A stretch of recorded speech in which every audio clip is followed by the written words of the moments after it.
In a second, that looks like a good-sized plane. With knives or box cutters, that flight attendants had been injured or killed, that people had stormed the cockpit. So legit, do it. Holy fuck! Oh my God! Oh my God! Jesus fucking Christ! Islamophobia is a big problem in America today.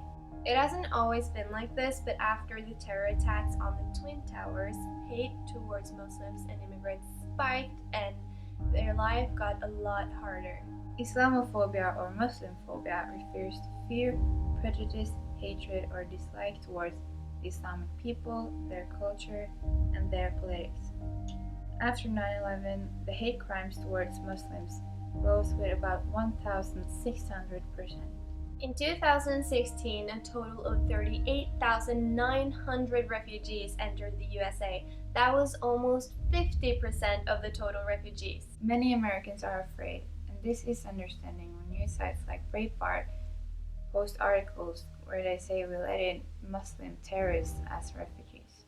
The extreme politically conservative news site has spoken despairingly about Muslims. They write about how young Muslims are a ticking time bomb and how Muslim migrants devastate a community. News networks play a big part when it comes to Islamophobia. Networks like Fox News has multiple times had a bad angle on Muslim people. Immigration, allowing them to come in carte blanche to European countries in the 60s to allow them to work. They stayed. Their kids are becoming radicalized. We are at risk of the same thing. These people live to kill us. They live to attack us. They live to horrify us. And when people pull back, that's exactly what they want. And therefore, I think that we ought to be very selective in allowing any Muslim or future Chinese students in here. Let me make it clear. I don't have a problem with profiling. I think Pete King, the congressman who's the head of the House Terror Subcommittee, when he talks about that the police have to get in and infiltrate the Muslim community, I completely agree with that. They're openly telling us they want to take over the country. They're openly committing treason. They're openly Islamifying areas.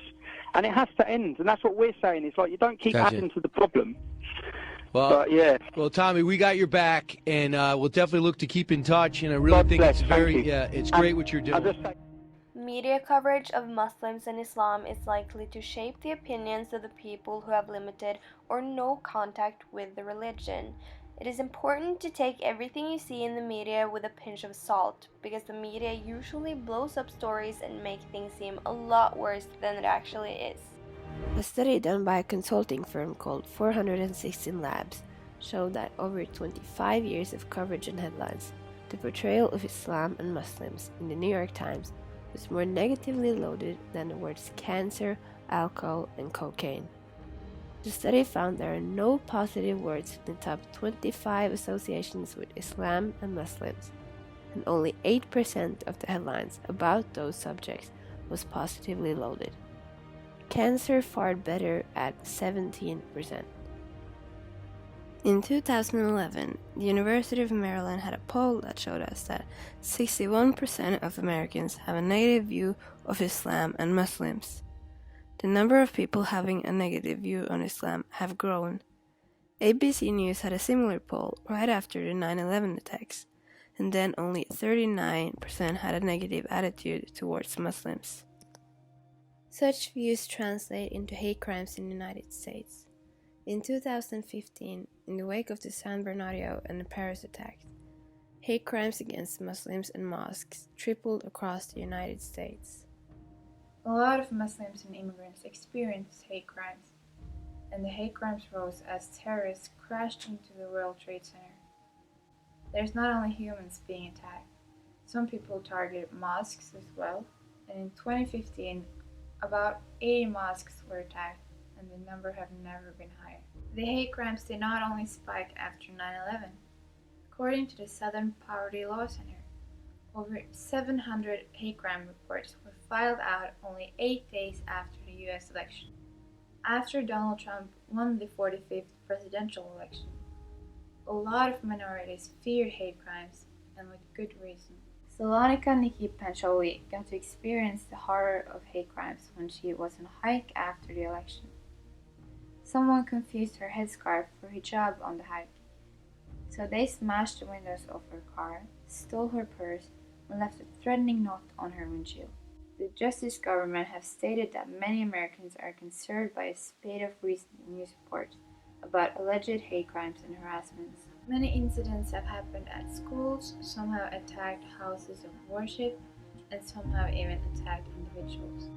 A girl at San Jose University was assaulted by a man who pulled off her hijab and then choked her with it.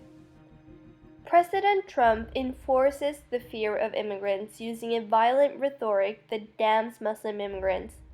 The way he uses his words affects the listener's view of Muslims in a negative way. Trump, as a presidential candidate, has a huge amount of power considering the size of his audience. This audience that is very easily affected by his words because of scarring events like 9/11. He uses this to his advantage and manipulates his audience with powerful and violent words that paints immigrants and especially Muslim immigrants as villains.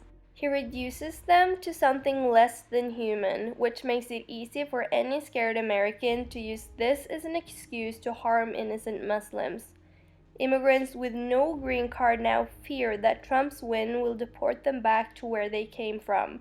They are avoiding the police to avoid deportation. Some has even said, "We've got to be careful because the smallest mistake, he's going to kick us out." Why are Americans so afraid of Muslims and immigrants? Do they think that everyone is a terrorist?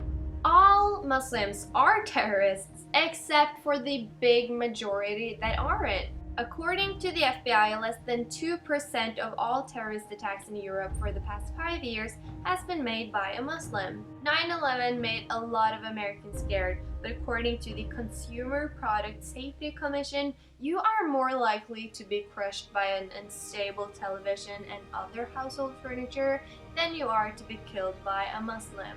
Don't forget that Muslims are the largest victims of ISIS terror. Most Muslims want to fight against ISIS just as much as you do. And also, in 2013, more people were killed by toddlers than by Muslims. And in 2014.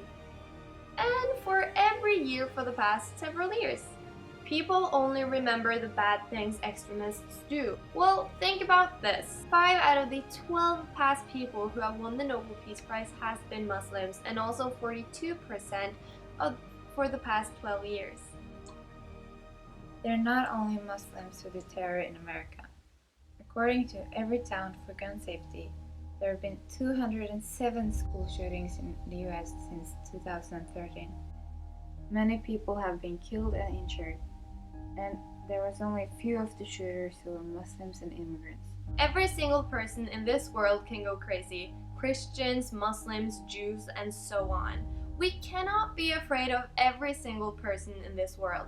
Why do we choose to be afraid of Muslims and immigrants?